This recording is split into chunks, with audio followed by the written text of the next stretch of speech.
اصل میں ایک ہم لوگ کا ایک اپروچ میں غلطی کیا رہی، ایک وہ میں نے ایکسپلین کیا ہے حدیث کے ٹاپک میں. ہم لوگوں نے اپروچ میں غلطی یہ کی کہ آپ دیکھیں اگر حضور پاک صلی اللہ علیہ وسلم کے دور سے جو نریشنز چلے ہے نا، تو آپ کو معلوم ہے کہ بہت ساری جھوٹی باتیں شامل ہو گئی، بہت ساری جھوٹی باتیں شامل ہو گئی، جس کی وجہ سے ضرورت پڑی حدیثوں کو اکٹھا کرنے کی. تو اسی لیے محدثین نے اکٹھا کیا تھا اسی وجہ سے، کیونکہ مارکیٹ میں بہت زیادہ جھوٹی باتیں چل رہی تھی.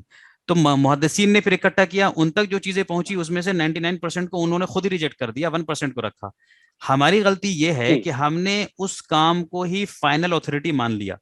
ہم نے پھر یہ نہیں دھیان دیا کہ بھائی اس کام کا بھی ریویو ہو سکتا ہے نا. تو اور ہم میں سے کچھ لوگوں نے خاص اپنے صرف گروپ کے اسکالر کو ہی ریویو کرنے کی اجازت دی کہ بھائی اچھا، فار ایگزامپل میں ایگزامپل کے لیے کہہ رہا ہوں کہ بھائی نصرالدین البانی صاحب کو صرف رائٹس دیا سلفیوں نے، کہ ہمارے سلفی بھائیوں نے، کہ بھائی نصرالدین البانی صاحب ریویو کر سکتے ہیں. تو اب امام بخاری کی کتاب ہے اگر کوئی کتاب، تو اس کو ریویو البانی صاحب کر سکتے ہیں لیکن دوسرا کوئی نہیں کر سکتا. مسئلہ یہ ہے، مسئلہ ہے مطلب اپنے اپنے اسکول آف تھاٹ سے زیادہ کلنگ ہونے کا ہاں مسئلہ آ یہ گیا. تو آج کل کا یہ ایک ہاٹ ٹاپک ہے بنا ہوا، ایج آف حضرت عائشہ رضی اللہ تعالیٰ عنہ.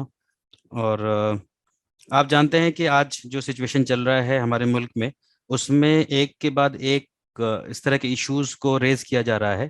اب ویسے ایشوز جس سے کہ آپ ڈسٹرب ہوں، جس سے کہ آپ غصہ ہوں، اور جس سے کہ آپ کافی پریشان ہوں. اور اکثر یہ دیکھا جا رہا ہے، ہو یہ رہا ہے کہ جب اس طرح کی ایشو ریز کرتے ہیں تو جو لوگ ایشو ریز کرتے ہیں وہ اس میں کامیاب ہو جاتے ہیں. اور اس کا ثبوت یہ ہے کہ ہم میں سے اکثر لوگ جو ہے وہ پریشان ہوتے ہیں، ڈپریسڈ ہو جاتے ہیں، اسٹریسڈ ہو جاتے ہیں، ٹینشن میں آ جاتے ہیں، اور بہت زیادہ ہی فرسٹریشن کا شکار ہو جاتے ہیں. اور پھر ہمیں یہ نہیں سمجھ میں آتا ہے کہ ہم اپنے اس فرسٹریشن کو نکالیں کیسے. تو اس میں پھر ہوتا یہ ہے کہ پھر کچھ لوگ جو ہے پروٹیسٹ وغیرہ کرتے ہیں، کچھ لوگ جو ہے اپنے باتوں کو سوشل سائٹس پہ جا کے نکالتے ہیں. اس میں دیکھیے، جو چیزیں ہمارے کنٹرول میں ہیں ہم صرف وہی کر سکتے ہیں، جو چیز ہمارے کنٹرول سے باہر ہے ہم اس کو نہیں کر سکتے. اللہ نے بھی یہی لا رکھا ہے ہمارے لیے کہ جو چیز تمہارے کنٹرول میں ہے تم اس کے ہی اکاؤنٹیبل رہو گے. تو اب دیکھنا ہے کہ ہمارے کنٹرول میں کیا چیزیں ہیں. ایک چیز جو ہمارے کنٹرول میں بہت پہلے سے تھی اور جس کو ہم نے نہیں کیا، وہ یہ تھا کہ ہم دین کے تعلق سے باتیں جو ہیں لوگوں کو بتلائیں، سمجھائیں. اور خاص کر وہ حصہ جہاں پہ کہ لوگ غلط فہمی کے شکار ہوتے ہیں، یا جس کی وجہ سے دین سے نفرت کرنے لگتے ہیں، یا جس کی وجہ سے دین سے بغض رکھتے ہیں، وہ حصہ ہم لوگوں کے سامنے کلیریفائی کرتے. لیکن انفارچونیٹلی ہم لوگوں نے وہ کیا نہیں، ہم لوگوں نے اس پہ زیادہ دھیان نہیں دیا. اور جس کا نتیجہ یہ ہے کہ ابھی بڑی خطرناک شکل میں جو ہے چیزیں ہمارے سامنے آ رہی ہیں.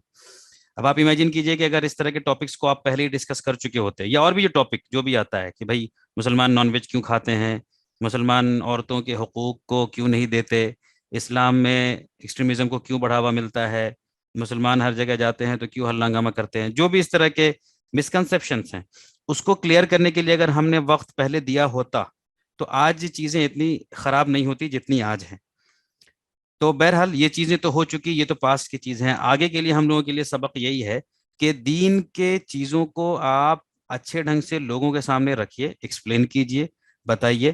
اور خاص کر وہ حصہ جہاں پہ کہ جس کی وجہ سے ان کے اندر بغض اور نفرت آنے لگتی ہے دین سے، تو اس حصے پہ اور زیادہ محنت کرنے کی ضرورت ہے ہمیں اور آپ کو. تو یہ کوشش ہمیں لگاتار کرتی رہنی ہے. لاسٹ وقت میں ہم جا کے جب کریں گے نا تو بہت افیکٹو نہیں ہوتا ہے. ٹھیک ویسے ہی جیسے کہ ہم یہ کلیم کرتے رہیں کہ صاحب قرآن میں بہت سائنٹیفک باتیں ہیں، اور دیکھیے سائنس نے ڈسکور کر لیا، قرآن 1400 سال پہلے کہتا ہے. جب یہ کلیم آپ کریں گے اس چیز کی ڈسکوری کے بعد تو اس کی اہمیت بہت کم ہو جاتی ہے. اس کی اہمیت زیادہ تب ہوگی جب دنیا نے ڈسکور نہیں کیا ہے. اس وقت آپ اگر سامنے لائیں کہ دیکھو قرآن ایسا ایسا کہتا ہے اور ایسا ہی ہوگا، اور بعد میں سچ میں ایسا ہو جائے تو آپ کی بات میں زیادہ وزن ہوگا. تو اسی طرح یہ جو غلط فہمی ہے اس کو ہمیں چاہیے، ہمیں اور آپ کو، کہ لوگوں کے سامنے کلیئر رکھتے چلے جائیں. تو یہ جو ٹاپک اس طرح کا ریز ہوتا ہے، آپ کو معلوم ہے کہ دیکھیں دو وجہ سے ریز ہو سکتا ہے. ایک تو وہ ہو جہاں پہ کوئی سچ میں جاننا چاہتا ہو، سچ میں کوئی انٹرسٹڈ ہے کہ ہم جانیں کہ بھئی اسلام میں جو یہ بات ہے یہ کیوں ہے، یعنی کوئی اکیڈمیکلی انٹرسٹڈ ہوتا ہے. ایک تو وہ حصہ ہوتا ہے. دوسرا حصہ ہوتا ہے جہاں پہ کہ آپ کو صرف اکسانا مقصد ہو یا آپ کو ہرٹ کرنا مقصد ہو، ہے نا. تو ایسا یوزولی جو لوگ کافی پولرائز ہو چکے ہوتے ہیں، جن کے دلوں میں بہت زیادہ نفرت آ چکی ہوتی ہے، وہ لوگ کرتے ہیں سیکنڈ والا کیس. سیکنڈ والے کیس کو شاید آپ اور ہم زیادہ ہینڈل نہیں کر سکتے. ہم لوگ فرسٹ کیس کو صرف ہینڈل کر سکتے ہیں کہ جہاں پہ کہ لوگ کوئی سچ میں انٹرسٹڈ ہے جاننے میں، تو اس کے سامنے ہم چیزوں کو بتلا سکتے ہیں. اسے سامنے ہم ایکسپلین کر سکتے ہیں کہ بھائی اسلام ایسے ایسی بات بتاتا ہے.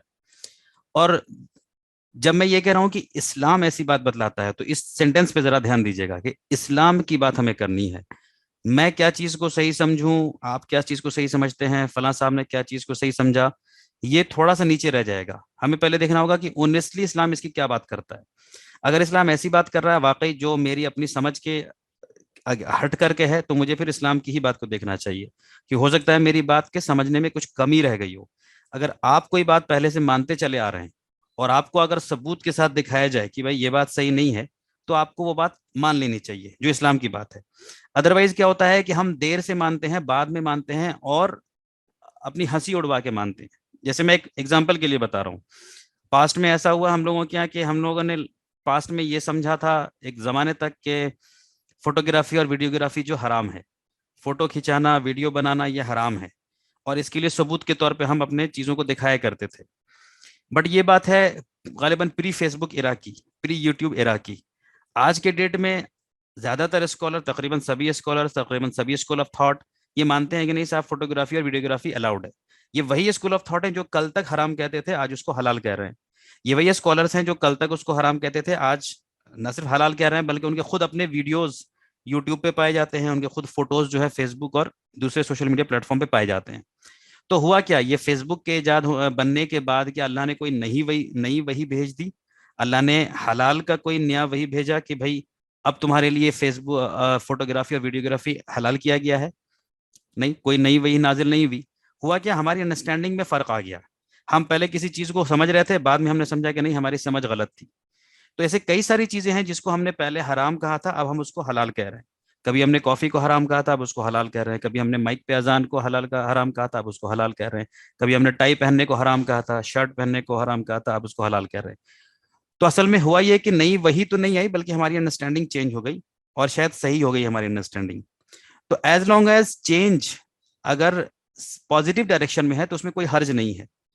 اگر آپ کے اندر, میرے اندر کوئی چینج آتا ہے اور وہ چینج پازیٹیو ہے, کلوزر ٹو ٹروتھ ہے, کلوزر ٹو دین ہے, تو اس کو لینے میں کوئی حرج نہیں ہونا چاہیے. اس کو لینے میں کوئی ہمیں ایگو کے اوپر بھی نہیں لینا چاہیے کہ نہیں صاحب ہم تو ایسا مانتے چلے آ رہے تھے. تو یہ اگر اصول یا پالیسی اپنے لیے ہم لوگ بنا لیں گے تو اپنے اصلاح جو ہے, ہماری اصلاح لگاتار ہوتی رہے گی, ہمارے کریکشنز لگاتار ہوتے رہیں گے. تو اس میں ہم بہت اسٹبورن نہیں ہوں کہ بھائی ہم ایسا مانتے ہیں. آپ یہ دیکھیں کہ ہمارا یہ ماننا صحیح ہے یا نہیں ہے. اس سے کیا ہوگا کہ آگے کے لیے کریکشنز بہت آسانی سے ہمارے اندر ہو جائیں گے. اگر کسی آدمی نے یہ سوچ لیا ہے کہ نہیں مجھے تو کریکشن کی کوئی گنجائش ہی نہیں ہے, میں تو بالکل پرفیکٹ ہوں, تب اس کی پھر اصلاح نہیں ہو سکتی, اور نہ وہ پروگریس کر سکتا ہے, نہ وہ ایوالو کر سکتا ہے آگے. یہ سب بات میں اس لیے بتا رہا ہوں کیونکہ آج کا ٹاپک جو ہے اس لحاظ سے ہمارے لیے بڑا حساس ہے, بڑا سینسیٹیو ہے, کیونکہ اس کے اوپر جو ہماری انڈرسٹینڈنگ ہے اس کو پھر سے ریویو کرنے کی شاید ضرورت ہے. اور دوسرا کہ ہمیں دوسرے لوگوں کو بھی یہ بات سمجھانی ہے اور بتانی ہے, کیونکہ اب کا دور انٹرنیٹ کا دور ہے, اب ہر کسی کو ایکسیس ہے. انٹرنیٹ پہ جا کے کسی بھی فیتھ کا آدمی قرآن کو, حدیث کو, تفسیر کو, ہسٹری کی کتابوں کو دیکھ سکتا ہے, پڑھ سکتا ہے. آج کی ڈیٹ میں کوئی بھی وید کو, پران کو, بائبل کو, اپنیشد کو کوئی بھی انٹرنیٹ پہ جا کے پڑھ سکتا ہے. تو اب یہ ایسی کتابیں نہیں ہیں کہ صرف خاص کمیونٹی کے لوگ ہی پڑھ سکتے ہیں. تو یہ جو ٹاپک ہے ہمارا آج کا, اس میں جو سب سے پہلا حصہ ہے وہ یہ ہے کہ بھئی ہم مانتے کیا ہیں یا مانا کیا جاتا ہے. آپ جانتے ہیں کہ حضور پاک صلی اللہ علیہ وسلم کے زندگی کے بارے میں جب باتیں بتلائی جاتی ہیں تو جو لوگ کیمپین چلاتے ہیں اگینسٹ میں پروفٹ کی لائف کے, وہ اس ٹاپک کو ضرور لاتے ہیں. اور ٹاپک یہ آتا ہے کہ بھئی پروفٹ نے میرج کیا, نکاح کیا حضرت عائشہ صدیقہ سے, جبکہ حضرت صدیقہ کی عمر 6 سال کی تھی, اور رخصتی کی اس عمر میں رخصتی ہوئی جس وقت ان کی عمر 9 سال تھی. یہ ایک پاپولر انڈرسٹینڈنگ ہے جس کو تقریباً سبھی مسلمز اس چیز کو مانتے ہیں. اب ہم یہ دیکھیں گے کہ ان چیزوں کے بارے میں جو باتیں ہمیں بتلائی جاتی ہیں ان باتوں کو ہم پھر سے انالائز بھی کریں گے ذرا, ہے نا, ہم اس کو انالیسس کریں گے. سب سے پہلے تو ہم یہ دیکھیں گے کہ یہ بات ہم کیوں مانتے ہیں کہ حضرت عائشہ کی عمر نکاح کے وقت 6 سال تھی اور رخصتی کے وقت 9 سال کی تھی. تو اس کا جواب یہ ہے کہ یہ باتیں ہمیں حدیث میں ملتی ہیں, اور کئی ساری حدیث میں بھی یہ ملتی ہے. یہاں پہ آپ کے سامنے ایک ریفرنس کھلا ہے صحیح البخاری کا, جس میں کہ یہ بتایا گیا ہے کہ حضرت عائشہ صدیقہ نے بتایا ہشام بن عروہ کے حوالے سے کہ انہوں نے یہ بتایا کہ I have been informed that عائشہ کہ that the prophet married her when she was 6 years old and he consummated his marriage when she was 9 years old. یعنی اس حدیث میں یہ بتایا جا رہا ہے کہ حضرت عائشہ صدیقہ نے بتایا، انفارم کیا کہ ان کی شادی ہوئی تھی جب وہ 6 سال کی تھی اور رخصتی ہوئی جب 9 سال کی تھی. اب مجھے یہ نہیں معلوم آپ لوگوں کو حدیثوں کے تعلق سے کتنی جانکاری ہے، بٹ یہ بات آپ کو معلوم ہونی چاہیے کہ جب بھی کوئی حدیث بیان ہوتا ہے تو اس میں آپ کو تھوڑا سا غور کرنے کی ضرورت ہوتی ہے. نمبر 1، حدیثوں کی کتاب میں حضور پاک صلی اللہ علیہ وسلم کے تعلق سے بھی قول ہے، اور بہت سارا قول ایسا بھی ہے جو حضور پاک صلی اللہ علیہ وسلم کے الفاظ نہیں ہیں بلکہ کسی صحابی کے الفاظ ہیں. جیسے فار ایگزامپل یہ جو حدیث ہے تو یہ حضور پاک صلی اللہ علیہ وسلم کے الفاظ نہیں ہیں. آپ اس کو یہ مت سمجھیے کہ حضور پاک صلی اللہ علیہ وسلم نے یہ بات کہی ہے نا. اس میں کہہ رہا ہے نیریٹڈ عائشہ نے کہا، تو یہ حضرت عائشہ صدیقہ کہہ رہی ہیں، حضور پاک صلی اللہ علیہ وسلم نہیں کہہ رہے ہیں. یہ بات آپ کو ذہن میں بہت کلیئر ہونا چاہیے کہ حدیثوں کو جب آپ پڑھیں گے تو وہیں پہ کلیئر ہو جاتا ہے کہ یہ بات پروفٹ نے کہی یا کسی صحابی نے کہی. تو اس حدیث میں یہ بتایا جا رہا ہے کہ نیریٹڈ عائشہ، یعنی حضرت عائشہ نے کہا. کیا کہا انہوں نے؟ کہ 6 سال کے وقت میں میرا نکاح ہوا اور 9 سال کی عمر میں میری جو ہے رخصتی ہوئی. اگر میں یہ کہوں کہ حضرت عائشہ نے کہا تو یہ ابھی بھی یہ انکمپلیٹ بات ہے. اصل میں کمپلیٹ بات یہ ہے کہ حدیثوں کا 2 حصہ ہوتا ہے، ایک ہوتا ہے متن اور ایک ہوتا ہے سند. متن کہلاتا ہے ٹیکسٹ جو لکھا ہوا ہے، اور ایک کہلاتا ہے سند مطلب چین آف نیریٹرز. تو حضرت عائشہ صدیقہ نے امام بخاری رحمۃ اللہ سے نہیں کہا تھا یہ بات. آپ یہ مت سمجھیے کہ امام بخاری رحمۃ اللہ نے جو یہ بات لکھی وہ ڈائریکٹلی حضرت عائشہ صدیقہ سے سن کر کے لکھی، بلکہ جو اس کے لیے چین آف نیریٹرز ہوتے ہیں جو اوپر میں آپ کو یہاں پہ دکھایا گیا ہے چین. تو اس میں بتایا گیا ہے کہ حضرت عائشہ بنت ابی بکر، حضرت عائشہ نے یہ بات بتائی عروہ ابن الزبیر کو، ہے نا. پھر عروہ ابن الزبیر نے یہ بات بتائی ہشام بن عروہ کو، اور ہشام بن عروہ نے یہ بات بتائی وہیاب بن خالد کو، اور وہیاب بن خالد نے یہ بات بتائی مالا بن اسد کو، اور ان سے نریٹ کر کے امام بخاری رحمۃ اللہ نے یہ بات اپنی کتاب میں لکھی. تو یہ 2 چیزیں آپ کے ذہن میں بہت کلیئر ہونی چاہیے جب بھی آپ کسی حدیث کو اپروچ کرتے ہیں. حدیث کو اپروچ کرنے کا اور قرآن کو اپروچ کرنے کا الگ الگ پرنسپل، الگ الگ اصول ہوتا ہے، جس کے اوپر بہت ڈیٹیل سے میں نے کلاسز لی تھی اور جو یوٹیوب پہ اویلیبل ہے. تو میں پھر سے بتا دوں کہ یہ جو حدیث یا نیریشن یہاں پہ لکھا ہوا ہے، اس کا مطلب یہ نہیں ہے یہاں پہ کہ حضور پاک صلی اللہ علیہ وسلم فرما رہے ہیں، بلکہ اس میں یہ بتایا گیا کہ نیریٹڈ عائشہ، کہ حضرت عائشہ صدیقہ رضی اللہ تعالیٰ نے بتایا، یہ فرمایا. کس سے فرمایا؟ تو انہوں نے فرمایا عروہ بن الزبیر کو. عروہ بن الزبیر نے اپنے بیٹے ہشام بن عروہ کو کہا. ہشام بن عروہ سے سن کے وہیاب بن خالد نے یہ بات سنی، اور ان سے سن کے یہ بات ملا بن اسد نے سنی، اور ان سے بات سن کے امام بخاری رحمۃ اللہ نے سنی. تو امام بخاری رحمۃ اللہ علیہ اور عائشہ کے بیچ میں پھر کئی جنریشنز انوالوڈ ہیں. تو بہرحال یہ حدیث ہمیں کئی ملتی ہے، ایک نہیں ملتی ہے، کئی ملتی ہے. اور جیسے فار ایگزامپل ایک اور حدیث آپ کے سامنے ہے، یہاں پہ عائشہ رپورٹڈ ہے نا، Allah married me when I was 6 years old and I was admitted to his house when I was 9 years old. تو یہاں پہ ہم نے نیریشن نہیں لکھا ہے، چین آف نیریٹر، بس آپ کو سمجھانے کے لیے یہاں پہ ایکسپلین کر دیا ہے. تو یہاں پہ بھی یہ سمجھ لیں کہ حضرت عائشہ نے ڈائریکٹلی امام بخاری رحمۃ اللہ سے نہیں کہا، بلکہ ان دونوں کے بیچ میں کئی جنریشنز کا ٹائم انوالو تھا. تو اس طرح سے یہ حدیث جو ہے ہم تک پہنچی، اور جس سے کہ ہم تک یہ بات پہنچی کہ ان کے نکاح کے ٹائم میں 6 سال عمر تھی. اور اسی لیے یہ ایک پاپولر انڈرسٹینڈنگ ہے جو کہ ہم سبھی لوگ جانتے ہیں اور مانتے ہیں. اب اس کے اوپر جو ہے، یعنی کہ حدیث میں یہ بات آتی ہے، اس لیے ہر انسان، ہر مسلمان ان جنرل مانتا ہے. بٹ کچھ لوگ ہوتے ہیں جو کہتے ہیں کہ نہیں صاحب ہم تو لاجیکلی مانیں گے، یا جب ہمیں عقل کو اپیل کرے گی تو مانیں گے. یا خاص کر مان لیجیے غیر مسلم کو جب سمجھانا ہو، یعنی کوئی غیر مسلم اگر سوال کرتا ہے کہ بھائی ایسا کیوں ہوا، تو اس پہ پھر ہم لوگ جو ہے نا، ہم لوگوں کی طرف سے کچھ جواب دیا جاتا ہے، کچھ ہم آرگومنٹ پیش کرتے ہیں. یعنی کہ 6 سال میں ہوا، وہ کیوں ہوا، اس کے لیے کچھ آرگومنٹ پیش کیا جاتا ہے. ایک بہت مشہور آرگومنٹ یہ ہے کہ لوگ کہی جاتی ہے بات کہ دیکھو اس وقت جو ہے عرب کے اندر یہ بڑے عام کلچر تھا، یہ بڑی عام بات تھی کہ وہاں پہ بہت کم عمر میں لڑکیوں کی نکاح ہو جاتی تھی. اب ایک بات یہ اچھی طرح سمجھ لیجئے کہ کوئی بھی ٹیچنگ جو ہے وہ اسلام کا پارٹ ہے یا نہیں ہے، اس کو سمجھنے میں ہمیں یہ بھی دیکھنا ہوگا کہ کہیں ہم عربین کلچر سے کنفیوز تو نہیں کر جا رہے ہیں عرب کی ٹیچنگ قرآن کی ٹیچنگ سے؟ کہنے کا مطلب یہ ہے کہ بہت ساری چیزیں ایسی ملیں گی جو عرب کے کلچر کا حصہ تھیں، لیکن آپ اس کو اسلام کا حصہ نہ سمجھ لیں۔ اسلام کا حصہ کوئی چیز تب ہوگا جب وہ یا تو قرآن سے آئے گی یا پھر حضور پاک صلی اللہ علیہ وسلم کی ہدایت سے آئے گی۔ اب اس کی ایک اچھی مثال میں دے سکتا ہوں الکوہول یا شراب کی شکل میں۔ شراب جو ہے وہ پری قرآنی کلچر کا ایک حصہ تھا، یعنی کہ عرب کے لوگ شراب پیا کرتے تھے قرآن کے نزول سے پہلے۔ تو ہو سکتا ہے آپ کو ہسٹری کے اندر کہیں سے یہ بات مل جائے گی کہ بھائی کسی صاحب نے شراب پیا تھا، ہے نا، اور وہی صاحب بعد میں ایمان میں آ گئے، ہے نا، یا کسی صاحب نے شراب پیا تھا اور وہ بعد میں بڑے صحابی نکلے تو آپ اس سے یہ نتیجہ نکالنے لگ جائیں کہ صاحب اسلام میں شراب جائز ہے۔ نہیں، ایسی بات نہیں ہے۔ جب قرآن کا نازل ہونا شروع ہوا تو اب ہمیں دیکھنا ہوگا کہ قرآن نے کیا حکم دیا۔ تو قرآن نے شراب کو حرام قرار دیا، منع کیا۔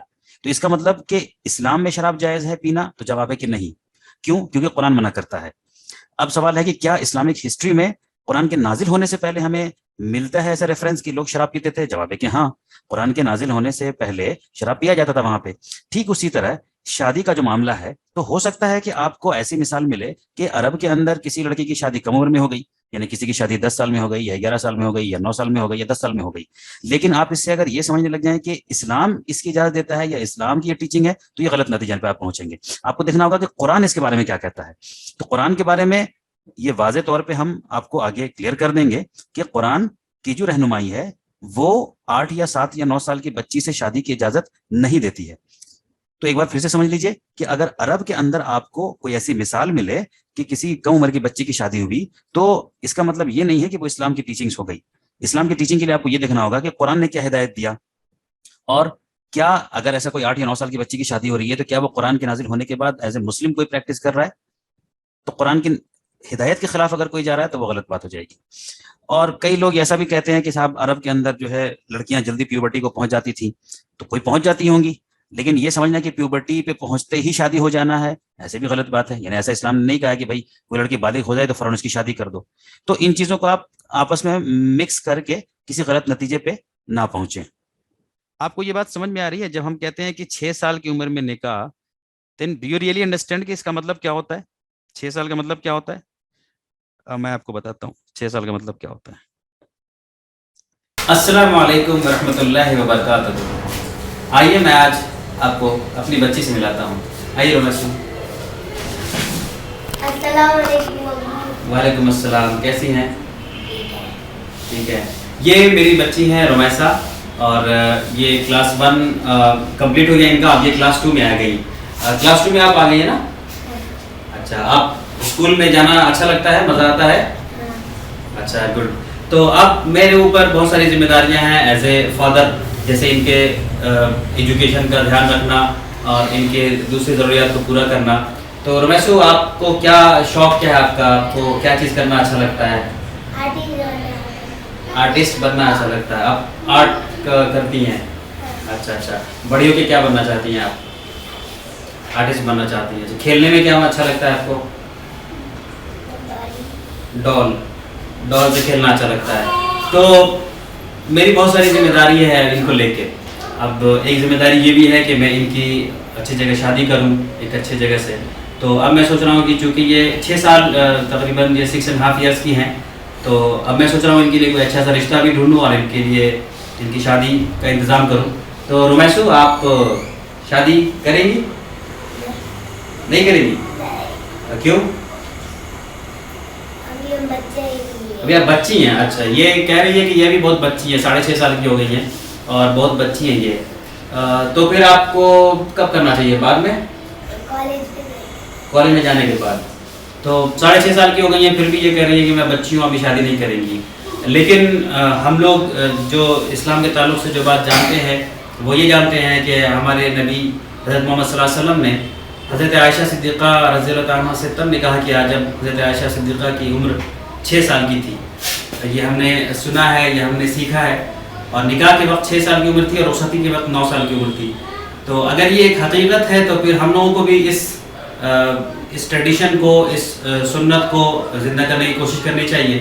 تو میں امید کرتا ہوں آپ لوگوں سے کہ آپ میں سے کوئی بھی میری بات کا برا نہیں مان رہے ہوں گے، کیونکہ میری بیٹی 6 سال کراس کر چکی ہیں اور کلاس 1 پاس کیا، کلاس 2 میں اب آئی ہیں۔ تو میں ان کی شادی جو ہے اب کرنا چاہوں گا. میں امید کرتا ہوں آپ کو کوئی اعتراض نہیں ہوگا. یہ کہیں ایسا تو نہیں کہ آپ کو یہ اعتراض ہو رہا ہو یا آپ من ہی من غصہ کر رہے ہو مجھ سے کہ اتنی چھوٹی بچی کا نکاح کیوں کر رہے ہیں. لیکن ہم نے بھی تو یہی سنا ہے اور سیکھا ہے اور سمجھا ہے کہ رسول اللہ علیہ وسلم کا نکاح خود تب ہوا جب کہ حضرت عائشہ کی عمر 6 سال کی تھی. یہ ہم نے کتابوں میں پڑھا ہے. اب جب میں پریکٹیکلی یہ چیز دکھانا چاہ رہا ہوں تو شاید آپ لوگوں کو بہت عجیب لگ رہا ہوگا. آپ بھی اس چیز کو پریکٹیکلی کر سکتے ہیں. آپ کے گھر میں بھی جو آپ کی بہن بھتیجی بھانجی بیٹی کوئی ہے جو 6 سال کی عمر کی ہے, آپ بھی اس کے پاس جائیں اور اس سے یہ سوال پوچھیں کہ تمہارے بیٹا میں تمہاری شادی کرنا چاہتا ہوں بہت اچھے انسان سے, بہت نیک انسان سے. اس کے بعد اس کا کیا ریئیکشن ہوگا یا پریکٹیکلی یہ چیز سوچنے میں کیسی لگتی ہے, اس کے اوپر ہم ذرا غور کریں. میں بس اس کی طرف آپ کا دھیان متوجہ کرنا چاہ رہا تھا. السلام علیکم. اوکے ٹھیک ہے, تو میں صرف یہ بتلانا چاہ رہا تھا آپ کو کہ 6 سال کی عمر ہوتی کیا ہے یا 6 سال کس کو کہتے ہیں.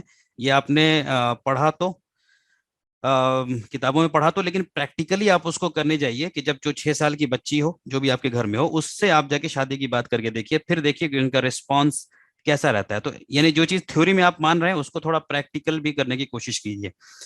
تو بہرحال یہ میں آپ کو بتا رہا تھا اس حصے کے بارے میں کہ جہاں پہ کہ یہ بات کہی جاتی ہے کہ many marriages were recorded in Arabia at that age, ہے نا.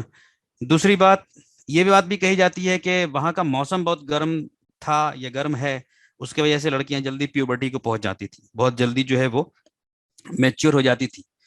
تو پہلی بات تو یہ ہے کہ ایسا نہیں ہے کہ اسلام میں ایسا کہا گیا کہ صاحب جیسے ہی کوئی لڑکی پیوبرٹی کو پہنچے تو اس کی شادی کر دو. اس کے تعلق سے میں بتاؤں گا آگے کہ قرآن کا کیا گائیڈ لائنس ہے. تو یہ انڈرسٹینڈنگ غلط ہے کہ جیسے ہی کوئی میچور ہو جائے پیوبرٹی کو پہنچ جائے تو شادی ہو جانی چاہیے, یہ غلط ہے. دوسری بات یہ کہ جب یہ بات کہی جاتی ہے تو اس سے پھر آپ انالیسس کیجئے کہ کیا یہ بات بھی صحیح ہے کہ وہاں کا گرم موسم تھا اس لیے لڑکیاں بڑی جلدی پیوبرٹی کو پہنچ جاتی تھی. اس کا ثبوت کیا ہے ہمارے پاس. سعودی عرب کا موسم آج سے 1400 سال پہلے اور آج اس میں کوئی بہت زیادہ فرق نہیں ہے. ایسا نہیں ہے کہ اس وقت سے آج تک میں جو ہے 30-40 ڈگری سینٹی ٹیمپریچر کا فرق آ گیا ہو, بہت تھوڑا سا فرق آیا ہوگا. تو ہونا یہ چاہیے کہ آج بھی ہونا چاہیے کہ عرب کے اندر بڑی جلدی جلدی لڑکیاں میچور ہو جانی چاہیے, پیوبرٹی کو پہنچ جانی چاہیے. کیسا ہوتا ہے, کیا یہ عام بات ہے وہاں پہ؟ میرے علم کے حساب سے تو نہیں. میرے علم کے حساب سے تو نہیں کہ وہاں پہ بالکل عام ہے کہ وہاں پہ سب یا عام یا پھر یہ بہت کہ کامن ہو کہ بھائی لڑکیاں جلدی پیوبرٹی کو پہنچ جاتی ہیں. ایسی بات بھی وہاں پہ نہیں ہے. وہاں پہ آج بھی شادیاں بھی ہوتی ہیں, وہ ایک نارمل ایج میں ہوتی ہیں, ایک جو ایک جنرل ایج ہوتا ہے اس میں ہوتی ہے. ایسا نہیں ہے کہ 7, 8, 6 میں آپ کو شادیاں دکھتی ہیں. تو یہ چیز ہم لوگوں نے خود سے ہی نکالا. ایک بات اور کہی جاتی ہے لوگوں کی طرف سے کہ یہ اعتراض یا جو آ رہا ہے تو تاریخ میں ہمیں کوئی ثبوت نہیں ملتا ہے کہ لوگوں نے آبجیکشن کیا. اس کا مطلب یہ ہے کہ اس وقت یہ عام بات تھی اسی لیے کسی نے آبجیکشن نہیں کیا.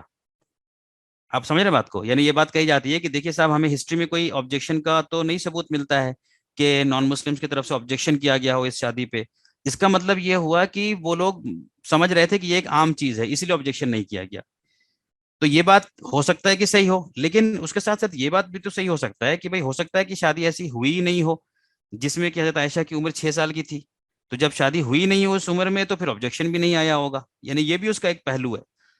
آپ اس کے اوپر بھی غور کیجئے کہ جب آپ یہ کہہ رہے ہیں کہ آبجیکشن نہیں ہوا اس کا مطلب کہ شادیاں ہوا کرتی تھیں, تو میں یہ کہہ رہا ہوں کہ بالکل ممکن ہے.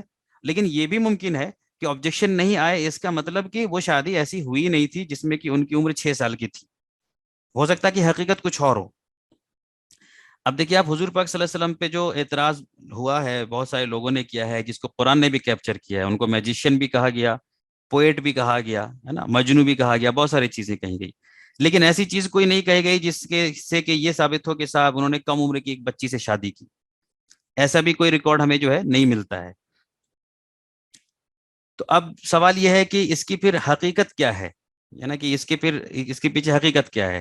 تو ایک بات یہ ہم سمجھتے ہیں کہ بھائی سارے لوگ مانتے ہیں, یعنی لوگ مان رہے ہیں, بہت سارے لوگ کہتے ہیں یہ بات. تو اب اگر بات اس کی ہے کہ بہت سارے لوگ مانتے ہیں یا بہت سارے اسکالرس مانتے ہیں, تو میں نے آپ کو کچھ ایگزامپل دیے کہ بہت سارے اسکالرس اور بہت سارے لوگ اور بھی بہت ساری ایسی بات مانتے چلے آ رہے تھے اسلام کے نام پہ, جو کہ اب وہ نہیں مانتے ہیں, جو کہ اب وہ چینج ہو گیا ہے. آپ کی عمر میں اگر گھر میں جو کوئی دادا نانا کی عمر کے لوگ ہوں, آپ ان سے جا کے پوچھئے گا کہ تو وہ بتائیں گے کہ ان کے زمانے میں, ان کے یوتھ کے ٹائم میں کئی چیزوں کو ہمارے یہاں حرام قرار سمجھا جاتا تھا. انگریزوں کے زمانے میں کالر والا شرٹ پہننا وہ حرام سمجھا جاتا تھا، غلط سمجھا جاتا تھا. ابھی ریسنٹ تک جو ہے ٹائی لگانا اس کو حرام سمجھا جاتا تھا. اور فوٹوگرافی ویڈیوگرافی کو تو آپ ابھی بھی آپ کو فتوے مل جائیں گے، آپ فتوا سرچ کیجئے انٹرنیٹ پہ، ابھی بھی آپ کو پرانے فتوے مل جائیں گے جس میں یہ کہا گیا کہ صاحب فوٹوگرافی اور ویڈیوگرافی حرام ہے. لیکن اب کیا ہو گیا، جس اسکول آف تھاٹ کے طرف سے کہا گیا تھا کہ حرام ہے، اب اسی اسکول آف تھاٹ کے سب سے زیادہ آپ کو ویڈیوز ملتے ہیں. تو اب یہ دلیل دی گئی کہ نہیں صاحب اچھے کاموں کے لیے یوز ہو سکتا ہے. تو بھائی یہ بات پہلے ہی کہہ دیتے آپ کہ اچھے کاموں کے لیے یوز ہو سکتا ہے. پہلے تو بلینکٹ بین ہم لوگوں نے لگا دیا تھا نا. ٹی وی کے اوپر ہم لوگوں نے کہا تھا کہ صاحب ٹی وی حرام ہے، ٹی وی ایک حرام چیز ہے، اس کو رکھنا. اب کیا ہو گیا، اب ہم کہتے ہیں نہیں صاحب ٹی وی کو رکھ سکتے ہیں، اچھی چیز دیکھ سکتے ہیں، نیوز دیکھ سکتے ہیں، پڑھ سکتے ہیں. تو اسکالرس کی رائے یا لوگوں کی رائے تو بدل بھی سکتی ہے. جو حقیقت ہوتی ہے وہ ٹروتھ ہوتا ہے، وہ سچائی ہوتی ہے. تو جو ٹروتھ ہے یا جو سچائی ہے وہ ہمارا ریفرنس پوائنٹ ہونا چاہیے. یہ ریفرنس پوائنٹ نہیں ہونا چاہیے کہ کتنے لوگ کیا بات مانتے ہیں.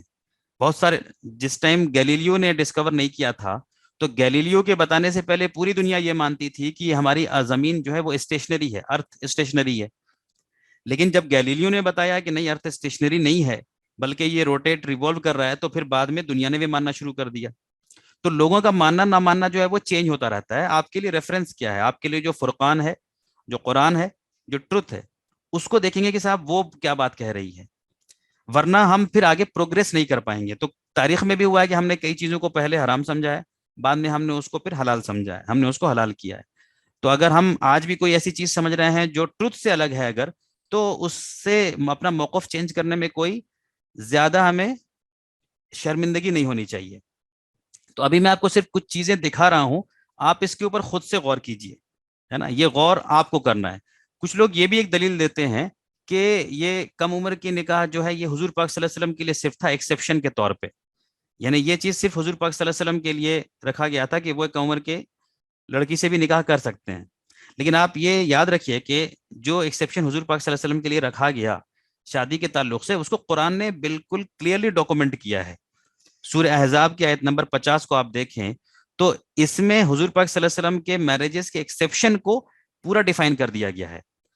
جیسے ایک ایکسیپشن کیا تھا کہ عام جو مسلمان ہوتا ہے وہ کسی بھی ایمان والے سے نکاح کر سکتا ہے، لیکن حضور پاک صلی اللہ علیہ وسلم کے لیے بہت ایک ریسٹرکٹڈ سیٹ آف وومن کو رکھا گیا تھا کہ صرف انہی سے ہی شادی کر سکتے ہیں، جس کو یہاں پہ بتایا گیا اس آیت کے اندر کہ انہی میں سے تم شادی کر سکتے ہو.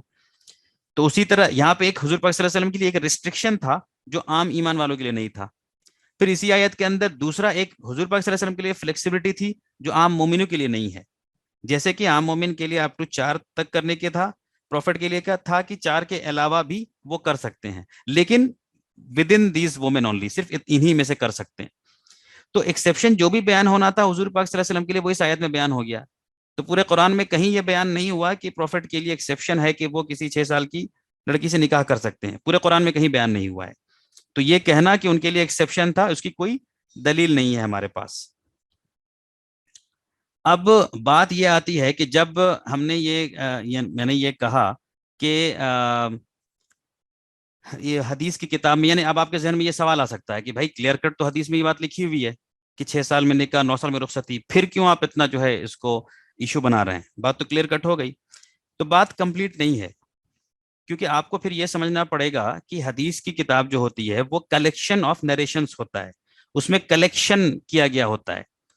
اور قرآن جو ہوتا ہے، قرآن جو ہے وہ لٹرلی ورڈ آف گاڈ ہوتا ہے، اس کا ایک ایک حرف اللہ کی طرف سے ہوتا ہے. اور قرآن کے تعلق سے اللہ پاک نے یہ بتایا ہے سورہ نساء کی آیت نمبر 82 میں، 82 میں، کہ قرآن کے اللہ کی کتاب ہونے کی ایک دلیل یہ ہے کہ اس میں تمہیں اختلاف نہیں ملیں گے، کانٹرڈکشنز نہیں ملیں گے، ہے نا. افلا یتدبرون القرآن ولو کان من عند اللہ غیر اللہ لوجدوا فیہ اختلافا کثیرا، کہ یہ لوگ قرآن پہ غور نہیں کرتے، اگر قرآن اللہ کے علاوہ کسی اور کی طرف سے ہوتا تو اس میں کانٹرڈکشنز ہوتے، ہے نا. اس میں جو ہے کانٹرڈکشنز ہوتے، اختلافی آیت ہوتی. تو اس لیے پورے قرآن کے اندر آپ اختلافی آیت اگر ڈھونڈیں گے، کانٹرڈکٹری آیتیں ڈھونڈیں گے، ورودھاباسی آیت ڈھونڈیں گے، تو آپ کو نہیں ملیں گی پورے قرآن کے اندر. اور یہ خود قرآن کا اپنا ایک چیلنج ہے کہ یہ اللہ کی کتاب ہے، اس کی دلیل یہ ہے، ثبوت یہ ہے. بٹ اب سوال یہ کہ کیا حدیثوں کے بارے میں بھی یہی معاملہ ہے؟ تو جواب ہے کہ بالکل نہیں. حدیثیں بالکل الگ طرح کی چیزیں ہیں. حدیثیں جو ہیں کلیکشن آف نریشنز ہیں جو محدثین نے اکٹھا کی، جو ان تک پہنچی، ہے نا، جو ان تک پہنچی لوگوں کے ذریعے سے. پھر جتنی پہنچی اس میں سے انہوں نے اس کو پھر انالائز کیا، اس کے اوپر کئی طرح کے کنڈیشنز لگائے، اور پھر اس میں سے بھی ریفائن کر کے فلٹر کر کے بہت کم کو اپنے پاس، بہت کم کو رکھا اپنی کتابوں میں، اور زیادہ تر کو پھر ہٹا دیا، کتاب میں نہیں رکھا. دیکھیے اس کے تعلق سے بہت ڈیٹیل سے میں نے ایکسپلین کیا ہے یوٹیوب پہ. اگر آپ جائیں گے یوٹیوب پہ تو آپ کو مل جائے گا. آپ یوٹیوب میں جائیں، یہ نام سرچ کریں خورشید امام. اس کے بعد اس چینل کے اندر آپ آ کے ہاؤ ٹو انڈرسٹینڈ حدیث کے نام سے ایک پلے لسٹ بنا ہوا ہے، جس کے اندر بہت ڈیٹیل سے بتایا گیا ہے کہ حدیثوں کو سمجھنے کا اصول کیا ہے.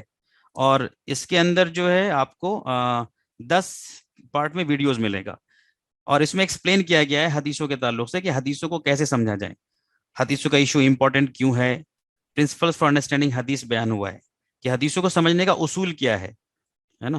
اوبے اللہ اوبے ہز میسنجر، اس کا مطلب کیا ہوتا ہے، قرآن اور حدیث میں فرق کیا ہے، اور اس کے بعد اصول کیا ہے الگ الگ حدیثوں کو سمجھنے کا. تو آپ ایک بار ان ویڈیوز کو دیکھ لیں گے تو ڈیٹیل سے آپ کو یہ چیزیں سمجھ میں آ جائیں گی کہ پرنسپل فار انڈرسٹینڈنگ حدیث ہوتا کیا ہے.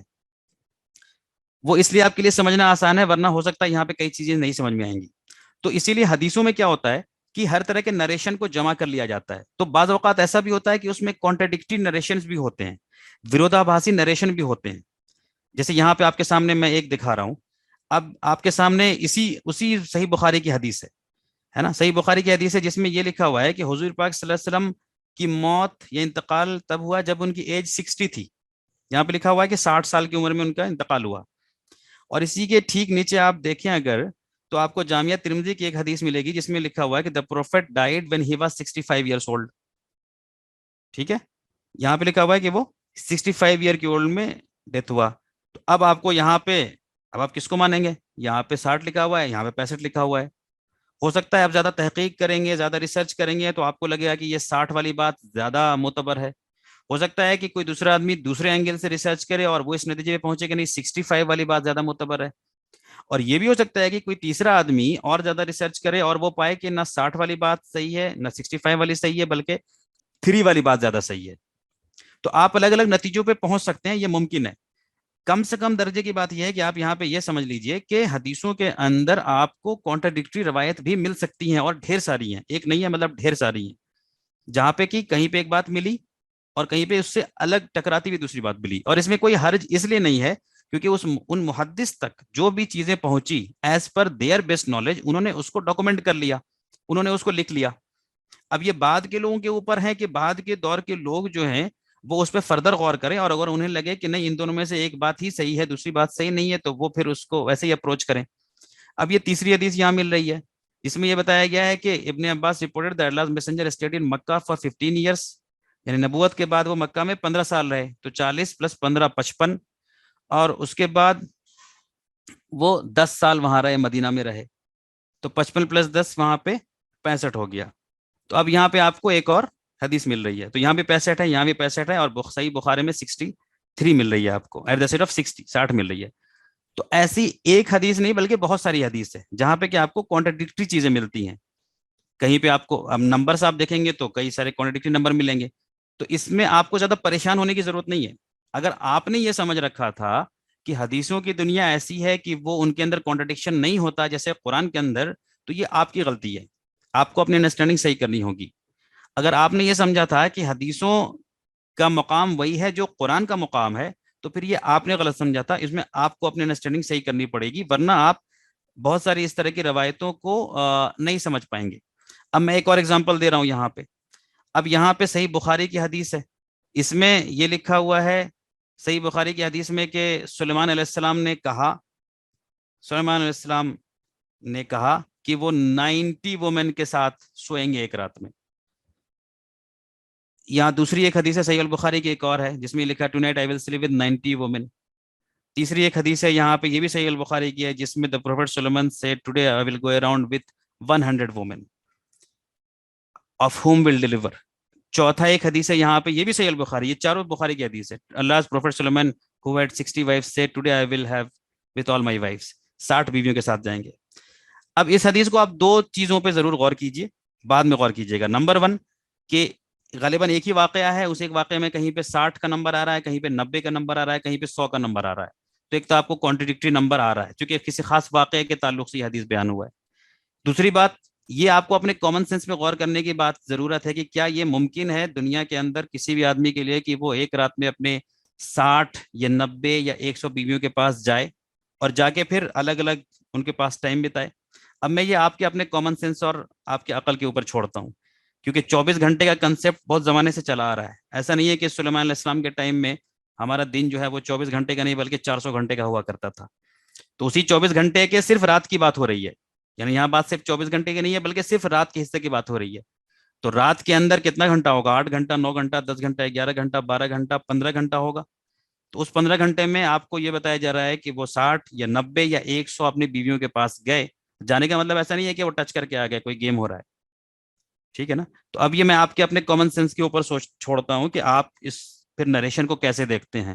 ایز اے ٹروتھ دیکھتے ہیں یا ایز اے کچھ لگ رہا ہے کہ کمیونیکیشن گیپ کے ساتھ کچھ غلط انڈرسٹینڈنگ کے ساتھ آئی ہو.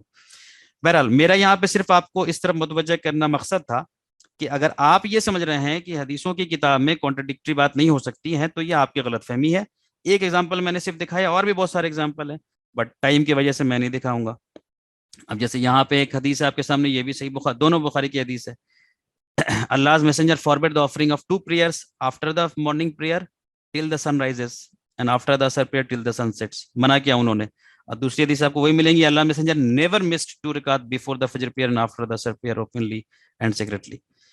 تو اس طرح کے بہت ساری چیزیں ملتی ہیں. میں فی الحال اس میں نہیں جا رہا ہوں، یہ آپ حدیث کے اوپر جو میرا ویڈیو ہے اس کو دیکھ لیجئے. صرف میں یہ آپ کو بتانا چاہ رہا ہوں کہ کانٹرڈکٹری چیزیں آپ کو حدیثوں کی دنیا میں ملتی ہیں اور آپ اس کو اگر قرآن کے برابر سمجھ رہے ہیں تو پھر یہ آپ کی غلطی ہے.